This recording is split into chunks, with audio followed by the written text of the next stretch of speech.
Bucks yesterday, 27-14. 27-14. They hold on there late in the game. Tampa Bay was trying to make it a game in the fourth quarter, but the Niners hold on at their sloppy fourth quarter. And it's all about Brock Purdy. It's all about Brock Purdy, who was perfect when it came to QBR. He was 21-25, 333 yards and 3 touchdowns. Look, Shasky, I'm not the biggest QBR guy. I know when you play well. The raw numbers will tell me that you play well. And yesterday, was there any no throws? The first drive, he threw behind Debo, or maybe out in front of Debo. Yep. It looked like Debo was getting kind of hooked. Exactly. That was about it. He was flawless. I mean, we're talking one throw. He was flawless yesterday. I mean, we're talking. I know. I don't want to make it sound like I'm nitpicking, but he was amazing. No, we're not. Because, QBR, it's a QBR perfect. I bet you half the people who talk about QBR don't even know what QBR means. Or how to calculate it. Or how to calculate it. But this is how I calculate it. I calculate it with the win, 300-yard passing day, and you're getting all your playmakers involved. Well, and he's not just throwing to the first target. Like, in the offense before, it felt like you do that slow developing read option play where he'd either, give or pull out and then hit the slant. I'm talking about the Jimmy offense. This one feels so much more diverse, and we're hitting big shots. We're getting the explosive plays downfield. You're also getting second, third reads. And then you're getting, on top of all of that, hey, the play's broken down. Let me move around a little. Let me turn a 9-yard sack into a 1-yard loss, or a 5-yard sack into a completed pass for a check down to CMC to move the chains. Like, you're getting all of the little elements. How many times does this guy set this team up into a huge negative play? Yeah, not many. Not many at all. Now, if we want to nitpick, I'll nitpick this way. What's that? It's the first time all season with Debo, Ayuk, Kittle, and Trent Williams in a lineup in which they didn't score 30 points. I mean, I know. I wanted that 30 burger. No, that's fine. I wanted that 30 burger. But they didn't start off the game with a good drive. I mean, they had the really nice throw to Kittle, and then it got stalled out. And like I said, they missed that little slant, and he tried to scramble and got sacked early on. And so we're so accustomed to them scoring on that first drive. I kind of wanted to see them not score on the first drive, just kind of check that off the box. No. So to see what they can do second, third, fourth drive. And I thought they moved the ball easily. No. I want them scoring every drive. I want to see you open the game up scoring. I don't think anybody comes in and say, "Oh man, we want to punt on the first drive, Sasky." I want to see though. I want to see. I understand what you're saying. You want to see him face some adversity here. Yeah. The adversity I want to see him face, because A. Killian from the Chronicle wrote an article. Look, man, they won the game, but it still doesn't debunk the narrative that they're front runners. And what she meant by that was she still wants to see them come from behind late in the football game in a close game. Going into the fourth quarter, maybe down 3, down 4. How do you respond to that? We've seen them get leads. And then, look, that's a mark of a great team. You get leads, you blow people out. But what happens in a tight football game? What will happen in a tight football game? Well, we saw them in one tight football game, the L.A. Rams. And they were able to outlast them in the second half. Steve Wilkes made the proper adjustments defensively. The offense did just enough. Jake Moody made a 57-yard field goal to put them up 20-17 in that football game in the third quarter at SoFi Stadium. That's fine. But I want to see them in a close game as well. So I understand where A. Killian was coming from in that column yesterday in the Chronicle. They still haven't. I'm not calling them front runners, but they still haven't debunked that narrative in which they need to come from behind late in the game, and maybe that's coming up over the next 3 weeks. Look, at some point, they'll probably be asked to do that, but they haven't, and I think that's a testament to how good they've been. I would argue that they did end up, because of Brandon Ayuk and some Brock Purdy plays, they had an opportunity to win that Cleveland game, which was a tight, ugly game coming from behind. They had an opportunity to win that game on the final drive if Jake Moody hits the field goal. The Minnesota game, a little different. Bengal game, a little different, but they did have an opportunity to win that game. And we did see them in a quote-unquote tight game against Seattle and against the Dallas Cowboys just last year. So I know last year's last year. This is this year. It's a totally new team. You can only do what's on the schedule. We will see it over the next couple of weeks. Feels a little nitpicky for me, not from you, just asking to win in a certain way. And she's just saying, hey, we still have yet to see it.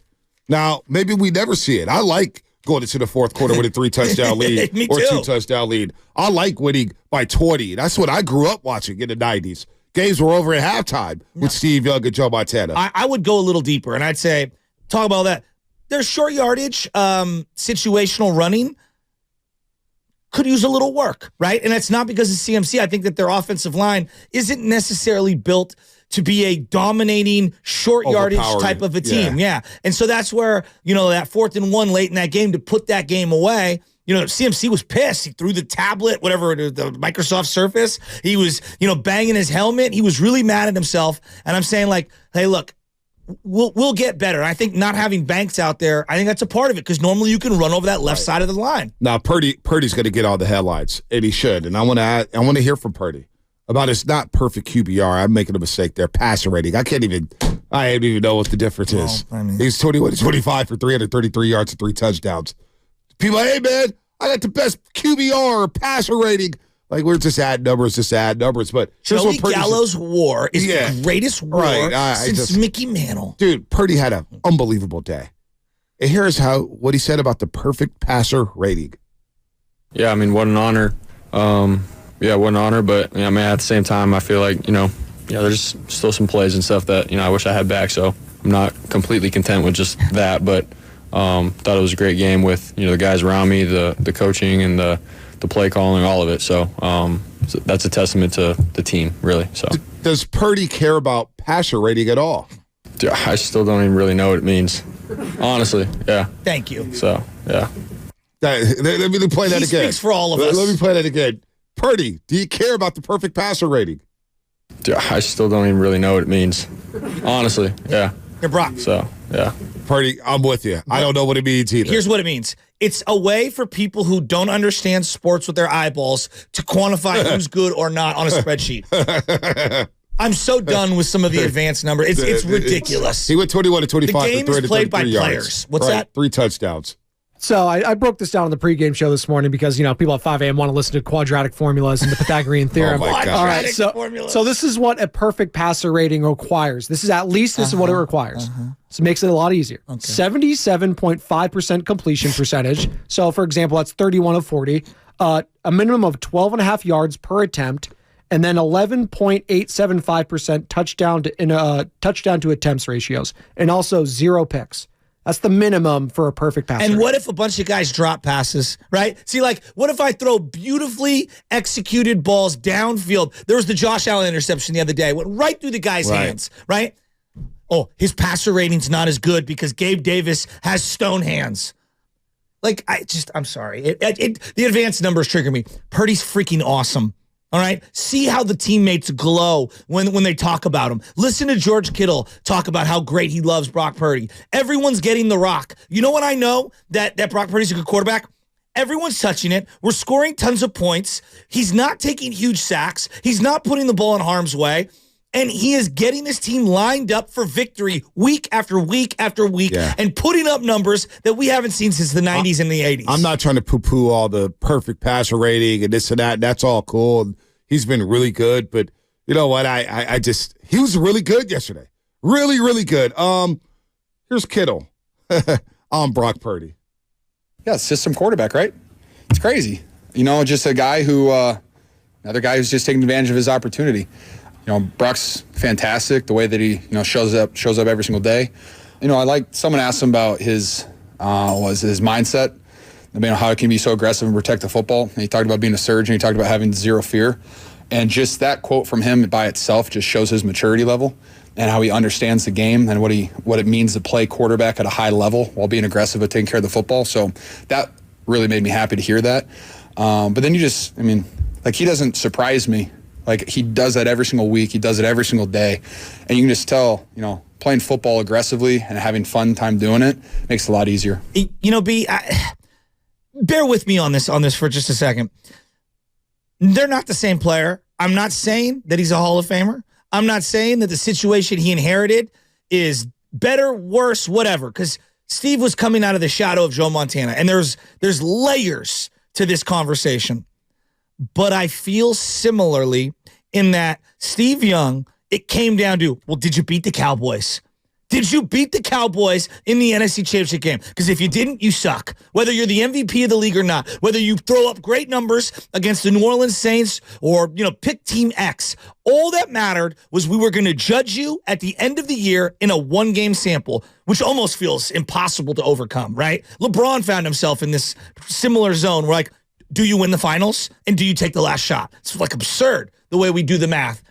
It feels like Purdy is like the people that are out on Purdy. It's, well, can you win in Philadelphia in January? Like, that's the determining factor on if he's good or not. And it feels so unfair. Yeah, it's unfair. But he's good now. He's great. But in order to be great, you got to go win the big one. That's what separates Purdy.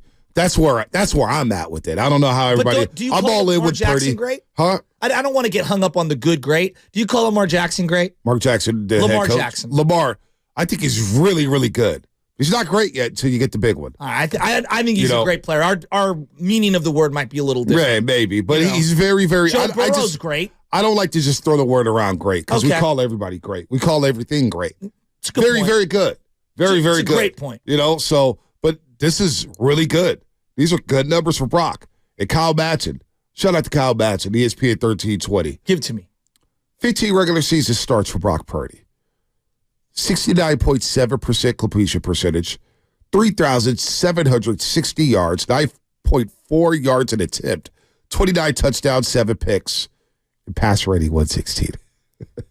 Which would be the 29-7. Highest in 49er history. 29-7. 29 touchdowns, 7 interceptions. So in 15 starts, Brock's been really, really, really good. And no fumbles outside of the one Cleveland game. There was, he fumbled a bunch in the Cleveland game. And outside of that, like, he has held on to the ball. One of the big knocks on Alex Smith and Jimmy Garoppolo, they fumbled the ball. They got hit a lot. Sam Darnold, the guy on the bench, not only does he throw a ton of picks, he fumbles the ball a lot. And I think that's a credit to the pocket awareness of Brock Purdy, the ability to climb up in the pocket, scramble, spin out of plays. Like, he does a really good job covering the football. Here's what Shanahan had to say about Brock Purdy's performance.